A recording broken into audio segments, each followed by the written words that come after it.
Okay, so we've got to find the perimeter of the sector. Okay, so keep in mind when they mention a sector, it's the center of a circle. So that means the two sides are radius, and then this is the arc length.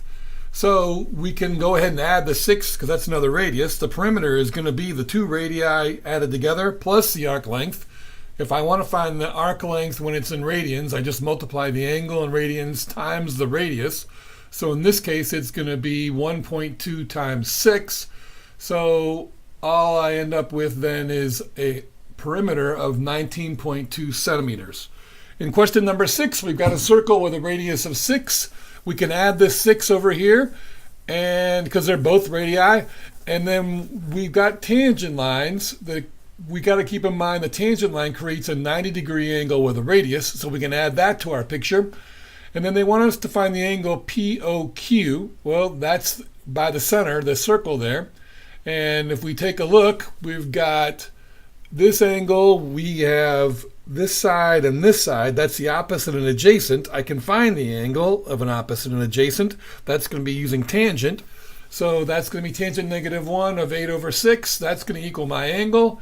Make sure that you're in radians, and you'll end up with 0.927 radians. Then we got to find the length of QR. QR is that short length. We can find the length of QO because that's the hypotenuse of a right triangle. If we find the length of QO by using a squared plus b squared equals c squared, we'll find out it's 10. Well, if the whole length is 10, if I take away the 6 that's the radius, then that leaves me QR being 4.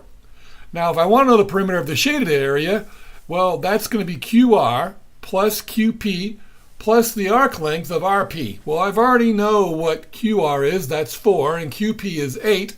So all I got to do now is find the arc length of RP. That's going to be 0.9273 times 6, giving me a perimeter of 17.6 centimeters. Okay, hope that helps. Thanks for watching.